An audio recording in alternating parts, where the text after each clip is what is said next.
오늘의 설교 본문은 하이델베르 교리문답 제13주일 하나님의 독생자 우리 주라는 주제입니다. 제33문 우리도 역시 하나님의 자녀들인데 왜 그를 하나님의 독생자라고 부릅니까? 왜냐하면 오직 그리스도만 본래 하나님의 영원한 아들이시기 때문입니다. 그러나 우리는 그리스도 덕분에 은혜로 입양된 하나님의 자녀들입니다. 제33문 당신은 왜 그를 우리 주라 부릅니까? 왜냐하면 그가 금이나 은이 아니라 그의 보혈로서 우리의 모든 죄로부터 우리의 몸과 영혼을 구속하셨고 우리를 마귀의 모든 권세에서 자유롭게 하여 그 자신의 소유로 삼으셨기 때문입니다. 우리 주 예수 그리스도 안에 사랑하는 형제 여러분, 이 파생된 삶 속에서 우리는 자주 우리의 자존감, 또 자존심과 씨름합니다. 어떤 사람은 다른 사람들보다 더 이 문제에 집착하고 싸우고 또 어떤 사람 역시 다른 사람들보다 또 공개적으로 이 문제와 씨름을 합니다. 나아가서는 자기 자신을 싫어하고 또 마음속으로 자기의 자존감을 버리기도 합니다. 또 하나님께서는 당신의 계시로서 우리에게 오십니다. 다시 말하면은 예수 그리스도 안에서 당신의 구원 사역으로 우리에게 오십니다. 하나님은 당신에 대해 계시하신 성경에서 우리가 우리 자신을 어떻게 보는가, 이 문제에 대해서 우리가 우리 자신에 대해서 어떻게 생각해야 하는가, 이것까지도 말씀을 해주십니다. 왕으로서 우리의 직분과 관련해서 하나님께서 우리를 모든 피조물을 다스리는 지배자로서 그 지배권을 우리에게 주셔서 창조하셨습니다.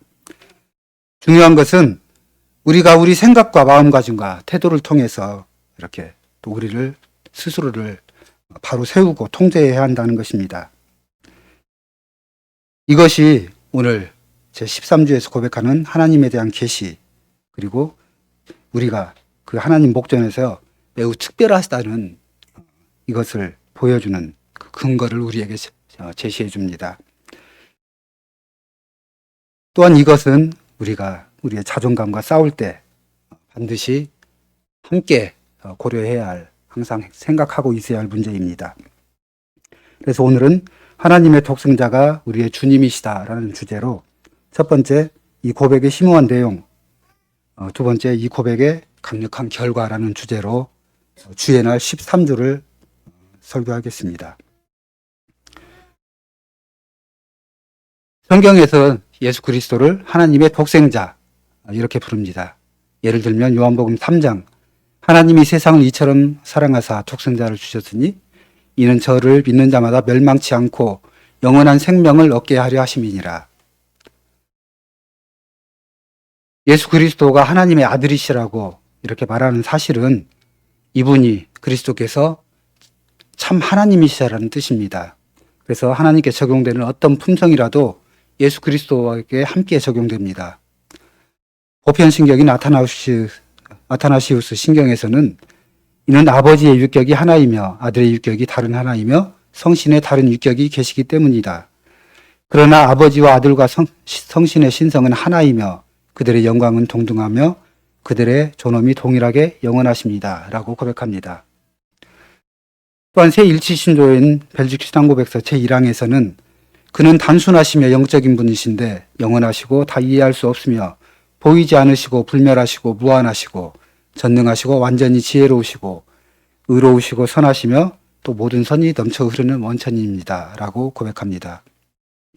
이렇게 하나님뿐만 아니라 성자 하나님도 참된 하나님임을 고백합니다. 하나님의 독생자이신 예수님은 아버지와 똑같이 모든 면에서 참 하나님이 되십니다. 그렇기에 하나님의 모든 품성이 그분과 관련해서도 똑같이 적용되는 진실입니다. 하나님의 독생자가 사람들 가운데 거하시기 위해서 이 땅 베들레헴에 오셨습니다. 그분이 지상에서 사시는 동안 이런 많은 신적인 품성들이 감추어져 있었습니다. 다시 말하면 사람의 육안으로는 단지 사람, 이렇게 우리가 보는 사람의 껍데기, 육신, 이것만 보였을 뿐입니다. 그러나 그분은 본래부터 영원하고 참된 하나님의 아들, 하나님이셨습니다. 그분은 참 하나님이십니다. 또 그러하기에 그분은 아버지와 성신님과 함께 영원하시고 다 이해할 수 없고 불멸하시고 무한하시고 전능하시고 공의로우시며 선하시고 완전하게 지혜로우신 하나님이십니다. 이런 고백은 우리가 예수님을 부르는 호칭, 영어로는 주, 로드, 주와 직접적인 관계를 갖고 있습니다. 이 주라는 용어는 성경에서 구세주를 가리키는 말입니다. 예를 들어 예수님이 사마리아의 수가성 우물가에서 만난 여인이 주여 이런 물을 내게도 주십시오 라고 말했을 때 여기서 주라는 말을 사용했습니다. 주님이라는 용어는 왕이라는 용어와 비슷하게 권위를 나타내는 말입니다. 주라는 단어의 이런 의미와 더불어서 오늘 주의 날 13주의 내용을 함께 생각해 봅시다. 우리는 예수 그리스도께서 우리를 구속하셔서 우리가 당신의 친백성이 되었다고 고백합니다. 예수 그리스도는 우리의 주인이시고 또 그분은 우리의 주님, 즉 우리를 소유하시는 분이십니다. 형제 자매 여러분, 구약 성경에서 주라는 용어가 두 가지로 사용이 됐습니다. 첫 번째는 소문자로 주, 소문자 로드, 그리고 다른 하나는 대문자인 로드, 이렇게 크게 두 가지로 나타납니다. 이 두 단어 역시 주인이라는 뜻을 생각할 수 있지만은 특별히 소문자 로드는 우리가 생각할 수 있는 주인, 마스터, 어떤 권위의 위에 있는 사람을 가리킵니다. 그리고 이 로드, 이 단어는 히브리어의 아도나이를 번역한 것입니다. 이렇게 종은 왕을 향해서 나의 주인입니다. 마이 로드라고 부릅니다. 동일한 어구가 하나님과 똑같이 하나님을 향해서도 사용됩니다. 대문자 로드, 이 단어가 나올 때 히브리어로 여호와, 즉 언약의 하나님 이름을 생각해 봅니다. 우리는 이 주라는 이름이 유일하시고 전능하신 하나님에 대해서 하나님을 부를 때 사용했다는 것을 알고 있고 또 항상 이 말에 따라 생각해야 합니다. 실제로 성경은 주전 3세기 이집트에서 히브리어에서 헬라어로 번역이 됐다고 합니다. 실제로 그 전에는 오직 히브리어 성경만 있었다는 것이죠. 그래서 이 주전 3세기 때 알렉산드리아에서 히브리어 성경을 헬라어로 번역할 때 히브리어 주와 여호와 두 말을 모두 헬라어인 큐리오스로 번역을 했다고 합니다. 그리고 다시 영어로 번역할 때 헬라어 큐리오스 이 낱말을 일관되게 영어 로드, 주라는 말로 번역을 했습니다. 이 말은 무슨 뜻이겠습니까? 우리가 잠시 전에 함께 본 누가복음의 말씀에서 예수께서 탄생하시던 날 밤에 천사들이 들어있는 목자들에게 나타나서 오늘날 다윗의 동네에 너희를 위한 구세주가 나셨으니 곧 그리스도 주시니라 이렇게 말했습니다. 천사는 이 태어난 아이를 큐리오스, 즉 주님이라고 불렀습니다. 목자들은 이 말을 왕, 즉 마스터와 같은 말인 주인이 태어났다는 이렇게만 이해를 했을까요? 아니면 그들이 언약의 하나님의 이름인 이 용어, 즉 큐리오스를 뜻하는 로드로 듣고 이해를 했을까요? 분명한 것은 목자들은 큐리오스로 들었다는 거죠. 대문자 로드, 우리의 주님, 구세주가 나셨다는 말로 분명하게 이해를 했습니다. 그래서 목자들은 자기들이 들은 말을 다른 사람들과 함께 나누었습니다. 모두가 깜짝 놀랐습니다. 사람들은 정말로 깜짝 놀랐습니다. 목자들과 사람들이 놀란 것은 어떻게 보면 당연한 일입니다. 큐리오스, 여호와께서 우리의 주님이 이 땅에 사람으로서 태어나셨습니다. 분명히 이 사건은 이렇게 목자들뿐만 아니라 모든 사람들이 깜짝 놀라운 사건입니다.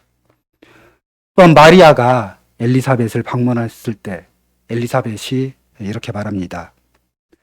내 주의 모친이 내게 나오니 이 어찌 된 일인고. 누가복음 1장 43절 말씀이죠. 이렇게 마리아를 주의 모친 이렇게 초칭함으로 환영했습니다. 엘리사벳의 이 말에는 어떤 뜻이 있습니까? 마리아 뱃속에 있는 아이가 자신의 주인, 자기 왕이라는 말입니까? 아니면은 우리가 지금까지 말한 헬라어 퀴리오스, 이 말이 뜻하는 우리 주님이 태어나셨다, 주님이 태어나실 것이다 라는 말로 이해를 했을까요?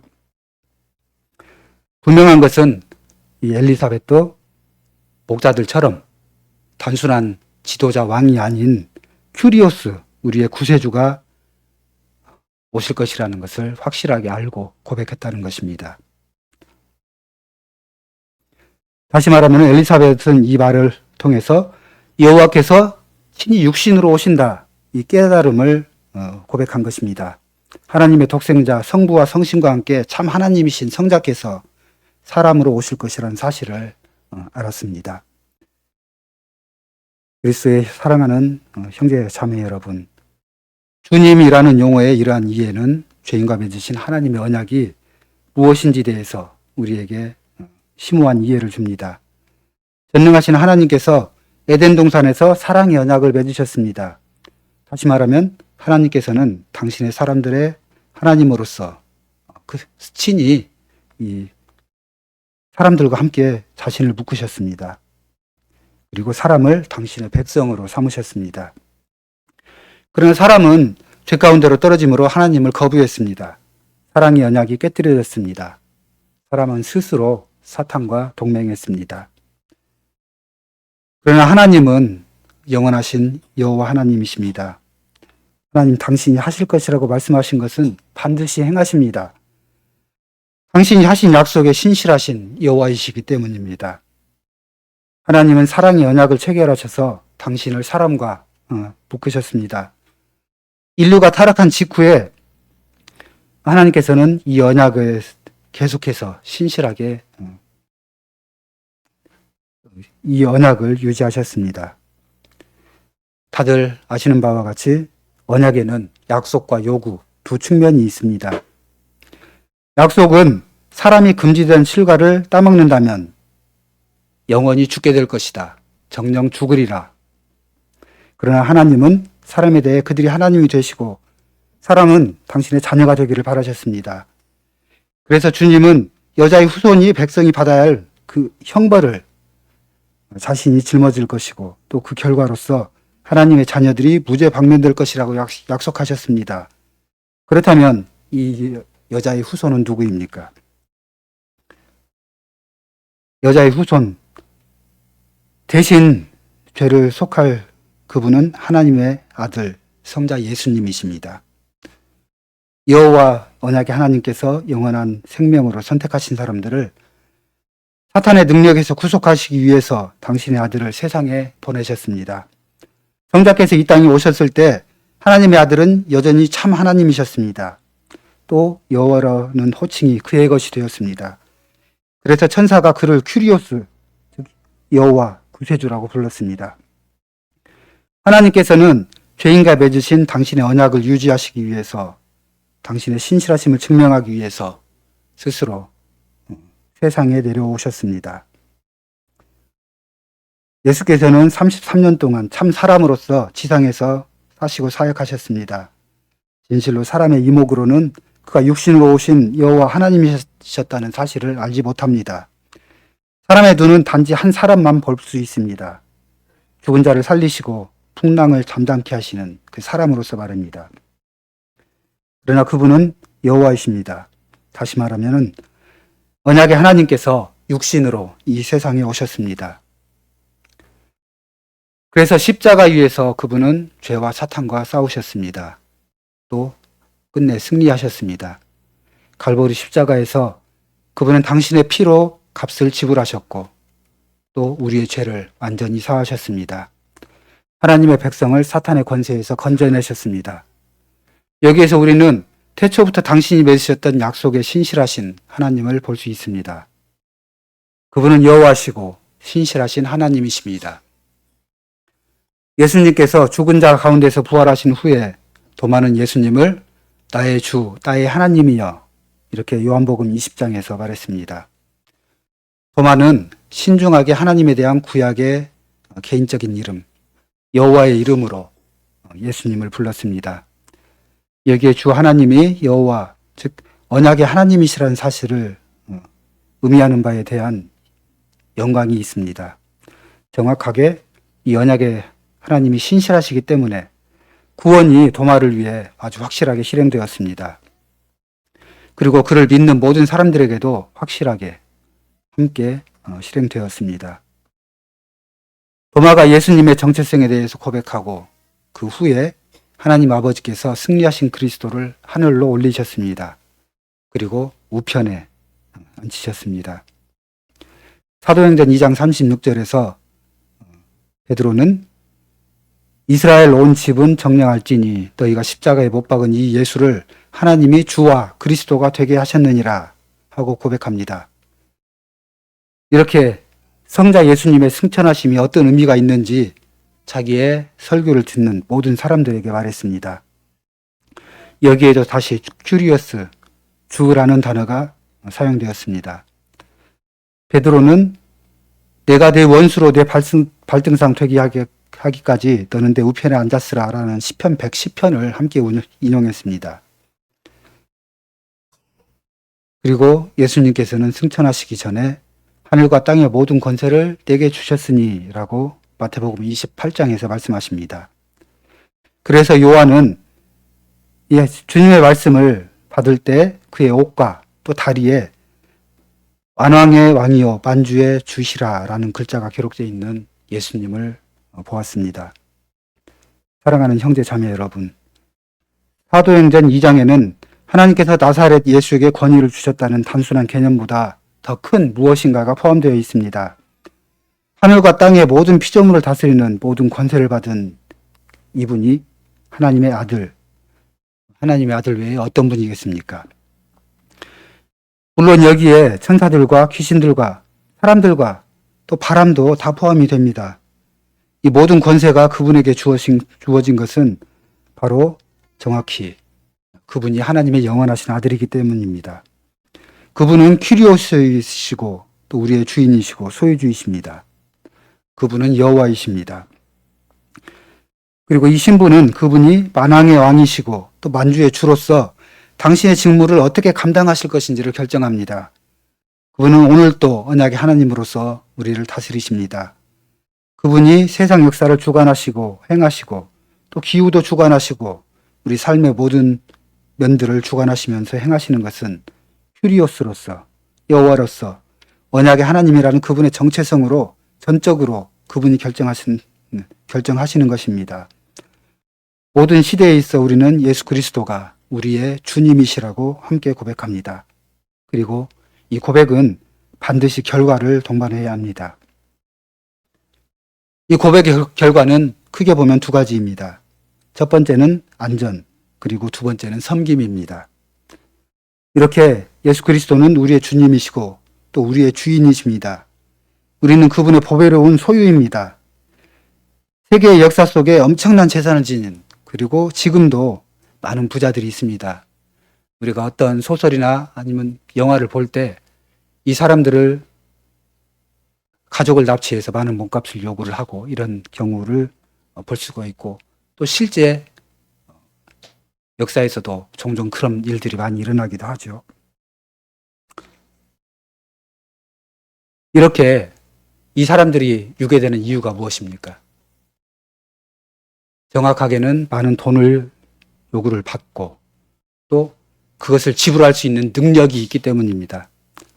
이렇게 우리가 어떤 사람이 주인에게 속했다, 능력이 큰 주인에게 속했다는 것은 꼭 이 육의 위험뿐만 아니라 다른 많은 어떤 특정한 위험을 우리가 같이 감당을 해야 한다는 것입니다. 우리는 주님께 속해 있습니다. 여기에 어떤 위험이 있습니까? 우리가 유괴당할 위험이 있습니까? 아니면은 주님의 권세와 안전함으로부터 격리될 또 납치당할 그런 위험성이 조금이라도 있습니까? 우리는 분명하게 아니요라고 대답할 수 있습니다. 우리 주 하나님은 여러분과 나와 더불어 언약을 체결하셔서 우리를 친히 당신의 소유자라고 말씀하십니다. 이렇게 하나님은 당신의 백성을 향한 사랑이 심오하고 또 당신이 맺으신 언약에 대한 헌신 역시 크셔서 하나님의 당신의 독생자를 우리의 죄를 속하시기 위해서 세상에 보내셨습니다. 하나님의 독생자, 즉 참 하나님이시고 여호와이신 성자 하나님은 여러분과 나를 사탄의 속박에서 건져내시기 위해서 당신 스스로 생명을 내어 놓으셨습니다. 그렇다면 하나님의 목전에서 우리가, 여러분과 내가 하나님을 주로 섬기는 형제들이 얼마나 귀한 존재입니까? 그분에게 여러분과 내가 얼마나 특별하고 값진 존재입니까? 그분은 당신의 관심 밖에서 모종의 일이 일어나는 것을 잊지 않으십니다. 그리고 또 당신의 관심 밖에서 하나님의 돌보심 밖에서 다 같이 우리가 넘어지고 유혹을 당하는 것을 방치하시겠습니까? 이 질문에 대한 대답 또한 우리는 확실하게 잘 알고 있습니다. 우리는 그분의 소유입니다. 또 그러하기에 하나님께 아주 특별한 존재이며 그분은 결코 우리가 당신의 보살핌 밖에서 또 밖으로 벗어나도록 허용하지 않으십니다. 우리의 주님이신 또 우리의 큐리오스는 당신이 친히 이와 같은 권세를 받으심으로 우리 하나님의 뜻이 아니고는 우리의 머리카락 하나도 땅에 떨어지는 것을 허락하지 않으십니다. 정확하게 예수 그리스도께서 큐리오스이시고 여호와이십니다. 그분은 당신을 우리에게 묶으셨습니다. 그리고 당신을 하나님의 언약을 특징짓는 사랑과 자비로서 우리를 함께 묶어주십니다. 그리스도 안에 사랑하는 형제 자매 여러분, 주의 날째 13주일은 금이나 은이 아니라 그의 보배로운 피로써 우리를 모든 죄로부터 몸과 영혼을 구속하셨고 그리고 죄와 사단의 권세에서 자유롭게 하셔서 우리의 몸과 영혼을 당신의 소유로 삼으셨습니다. 라고 고백합니다. 다시 주의 날째 1주에서는 살아서나 죽어서나 우리 몸과 영혼의 유일한 위로는 내가 내 자신의 것이 아니라 몸과 영혼이 살아서나 죽어서나 나의 신실하신 구세주이신 예수 그리스도에게 속해 있으며 예수 그리스도께서 보배로운 피로 나의 모든 죄값을 완전히 치러주셨고 마귀의 권세로부터 나를 완전히 자유롭게 하셨다라고 고백합니다. 우리가 그분을 우리는 스스로를 그분의 소유라고 고백합니다. 또 제1주일에서는 속해 있다, 그분에게 속해 있다라고 합니다. 제13주와 제1주 모두 나는 주 예수 그리스도의 소유라고 고백합니다. 그렇다면 이 그리스도는 어떤 분입니까? 이 그리스도는 여호와 위에 달리 다른 분일 수가 없습니다. 하늘과 땅의 모든 권세를 가지신 그분은 나와 은혜 언약을 세우셨던 아브라함과 이삭과 야곱과 언약을 세우셨던 바로 그분이십니다. 우리가 그분 안에서 완전하게 안전할 수 있는 그 이유는 우리가 그분에게 너무나 소중한 존재이고 귀중한 존재이고 너무나 보배로운 존재이기 때문에 그분이 사탄의 권세에서 우리를 속량하신다는 것입니다. 그리고 스스로 당신의 생명을 내어주셨다는 것입니다. 이러한 전능하신 언약의 하나님께서 당신의 무한한 능력을 사탄의 어떤 공격에서도 우리를 구원하시기 위해서 사용하실 것입니다. 그러므로 우리는 안전하고 또 항상 그분의 장중 안에서 완전하게 안전합니다. 이것을 믿는 것이 믿음입니다. 성신께서 우리 마음 안에서 일하십니다. 그러하기에 우리는 매주일 하나님의 독생자가 우리의 주님이심을 고백함으로 모든 시대의 교회에 함께합니다. 정확히 성신께서 내 마음에 일하셨기 때문에 우리가 삶의 부침과 마주하여 구체적으로 이 복음과 함께 일해야 한다라는 그 의무 또한 우리와 함께합니다. 우리는 우리가 어떻게 생각하고 무엇을 고백하고 어떻게 생활하고 어떻게 살아야 하는지 이미 충분히 알고 있습니다. 그렇지만 우리는 날마다 되풀이되는 또 우리를 항상 쳐다보고 있는 죄의 본성과 연약함과 함께합니다. 우리가 때때로 우리의 화를 주체하지 못해서 거친 행동을 하기도 하고 또 감정에 감정을 이기지 못해서 격앙된 고함을 치고, 또 때로는 스스로 무료함을 이긴다고 해서 많은 쓸데없이 이런저런 의미 없는 행동을 하면서 우리의 시간을 허비하기도 합니다. 이런 모든 일들이, 아주 작은 일들이 우리를 성가시기도 합니다. 그러다가 어느 순간 나 자신이 어디에도 쓸모가 없고 굉장히 가치가 없는, 정말로 미미한 존재라는 그런 생각이 들 때도 있습니다. 나 자신이 싫어집니다. 하는 일에도 의욕이 없고 또 하는 일마다 이루지 못하고 실패하기도 합니다. 기도가 사라집니다. 교회에 가기가 싫어집니다. 결국에는 하나님께서는 나와 함께 하지 않으신다는 여기까지도 이렇게 떨어지게 됩니다. 그러나 사랑하는 성도 여러분, 오늘 주님께서 오늘 우리에게 오셔서 당신이 친히 어떤 분이신지, 또 우리가 어떤 사람인지, 어떤 존재인지 우리에게 다시 말씀하십니다. 주님이신 그분은 우리의 주인이십니다. 그냥 말로만 주인이 아니라 하늘과 땅을 다스리는 모든 권세를 받으신 전능하신 하나님, 그분이 우리의 주인이 되십니다. 그분은 주님이시고 또 우리의 주인이십니다. 그분은 잔인하지 않고 또 세상에 많은 세상 역사에 있었던 그런 독재자 또한 아니십니다. 오히려 여호와시며 언약을 지키시는 신실하신 하나님이시고 또 하나님의 아들이십니다.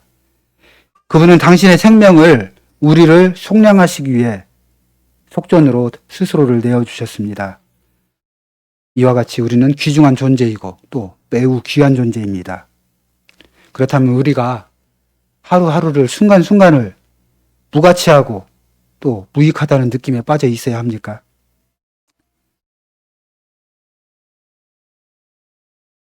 우리는 우리 스스로를 무가치하다고 생각하지 않고 또 우리의 삶을 자포자기에 빠져 허비해서는 안 됩니다.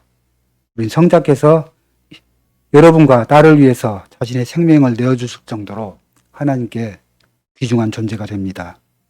만왕의 왕이시고 만주의 주이신 분의 소유가 됩니다. 우리는 세상의 누구보다 더 부자입니다. 우리보다 더 부유한 사람이 세상에 없습니다. 그분은 당신의 때에 우리 앞에 우리를 부르셔서 함께 식탁에 앉으실 것입니다. 그분은 우리에게 당신과 함께 식탁에 앉으라고 명령하십니다. 이것은 왜입니까? 이것은 당신이 우리를 얼마나 사랑하시는지, 또 우리를 위해서 어떻게 피를 흘려 주셨는지 우리가 보고 느끼고 나아가 우리 마음에 새겨주시기 위해서입니다. 그분은 우리에게 당신과 함께 식탁에 앉아 함께 먹을 것을 명령합니다. 누구와 함께 앉으라고 우리에게 명하셨습니까? 우리 앞에 앉으신 분이 누구십니까? 바로 큐리오스, 언약의 하나님이신, 지극히 높아지신 우리의 주인과 함께 앉아 먹고 마시라고 우리를 부르십니다. 그분은 우리와 같이 정찬을 들기 원하십니다. 왜 우리와 함께입니까? 믿음 안에서 우리를 격려하시고 또 우리가 얼마나 부유한지, 우리가 어떤 존재인지를 우리에게 알게 하시고 또 우리가 얼마나 귀한 존재인지 우리 마음판에 새겨주시기 위해서입니다. 그리고 우리가 그분의 주권적인 장중 안에서 얼마나 안전한지 이것 또한 우리의 강력한 확신을 주시기 위해서 우리를 함께 부르십니다. 모든 피조물 가운데서도 아무도 우리를 그분에게서 떼어놓을 존재는 없습니다. 이런 영광스러운 안전함이 주님이라는 그분의 신분에서 흘러나오는 결과의 하나입니다. 또한 두 번째 결과는 섬김입니다. 그분이 우리 주님이시라면, 우리가 그분의 소유라면 우리는 그분에게 순종해야 합니다. 그리고 그분을 반드시 섬겨야 합니다. 이 순종과 섬김이라는 이 개념이 우리의 죄된 정욕으로 인해서 거부감을 생기게 합니다.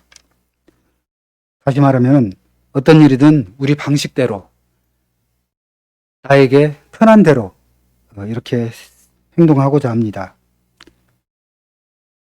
다시 이런 주님이 누구이신지 이렇게 강조하고자 합니다. 역사 속에 등장하는 많은 권세자들, 세상의 통치자들, 물론 사람의 죄된 본성으로 이렇게 잘못된 일을 하기도 하고 실제로 그런 인물들도 많이 있습니다. 이렇게 자기 백성들에게 가혹한 법을 만들고 시행하고 또 이것들을 잘못된 법에, 가혹한 법에 순종하라고 요구합니다. 그러나 하나님은 어떤 분이십니까? 하늘에 계신 우리 주님은 우리에게 주신 교훈이나 명령과 이런 이 세상의 법과는 하나님의 명령과는 다릅니다. 주님은 여호와 언약의 하나님이시고 완전한 사랑으로 우리를 사랑하십니다. 이 사실을 그분이 우리를 사탄의 권세에서 건져내기 위해서 당신께서 스스로 어떻게 비우셨는지 이것을 통해서 알 수 있습니다. 우리의 주인이신 이 큐리오스 여호와께서 우리에게 특별히 명령을 하신다면은 이 명령이 우리에게 해가 되는 결과를 가져오겠습니까? 아니면 우리에게 유익을 주겠습니까? 주님이신 그분은 그분의 신분 혹은 정체성으로서 그분의 명령은 항상 긍정적이고 우리를 영화롭게 합니다. 우리는 이러한 주님을 믿기 때문에 우리는 하나님의 율법을 즐거워하고 그 율법 행하기를 원합니다. 우리가 항상 성경 안에서 이런 사례를 너무 많이 볼 수 있고 또한 우리도 삶을 살아가면서 이런 일을 경험하게 됩니다. 우리의 죄된 본성이 그분의 명령을 계속해서 반항하고 또 이 명령이 우리에게 해롭다, 재미가 없다라고 주장을 하기도 합니다. 그렇지만 형제 자매 여러분, 여기에서 우리는 우리 주 하나님께서 우리의 마음에 두신 믿음으로 이렇게 우리가 하나님을 향한 믿음으로써 다시 일을 시작해야 할 필요가 있음을 말합니다. 우리가 매주 예수 그리스도가 큐리오스 언약의 하나님이라고 고백한다면은 우리 또한 필연적인 결과에 이르러서 그렇습니다. 그분의 명령은 유익하고 그분의 계명을 지키는 것은 우리에게도 유익합니다라고 인정하고 함께 고백해야 합니다. 이렇게 해서 아브라함 카이퍼는 우리의 삶에서 주님의 권세, 항상 그리스도가 나의 것이라고 말씀하시지 않는 주님의 영역이 아닌 것이 한 군데 하나도 없다, 한 뼘도 없다라고 말하는 것이 여기에서 기인된 말이라고 생각합니다. 교회에서 발생되는 모든 일들, 모든 시간들은 예수 그리스도께서 관할하십니다. 예수 그리스도는 우리의 큐리오스이시고 또한 교회의 큐리오스이시기 때문입니다. 그렇기에 여기서나 또 모든 곳에서 행해지는 모든 일들이 하나님 그분의 계시된 뜻과 일치해야 합니다. 우리의 삶의 모든 순간, 모든 장소, 또 모든 일들이 그리스도의 뜻 안에 있습니다. 계명하에 있습니다. 그분은 항상 만유의 주이시기 때문입니다. 이렇게 항상 어디에서든지 행해지는 모든 것이 그분의 계시된 뜻과 일치합니다. 불신자들은 눈앞에 닥친 위험을 외면합니다. 이 사실을 인정하지 못합니다. 또 그들 자신들의 형벌을 스스로 이렇게 감당해야 합니다. 그러나 주일에만 예수 그리스도가 주님이심을 고백하고 그 다음날 월요일부터 한 주 동안 자기 마음대로 사는 그런 외식하는 사람들 또한 이렇게 분명하게 자기의 죄에 대한 값을 지불하게 될 것입니다. 예수 그리스도께서 주님이라는 우리의 고백에 어떤 의미가 있습니까? 어떤 가치가 있습니까? 그분은 우리와 은혜 언약을 체결하셔서 우리를 당신과 함께 묶으셨습니다. 그렇기 때문에 우리는 담대함을 가지고 그분에게 순종해야 합니다. 우리는 이 큐리오스의 종으로서 다시 한 주를 시작합니다.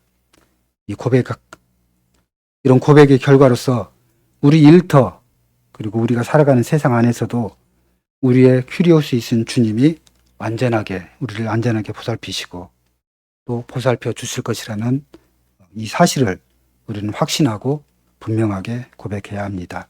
아멘.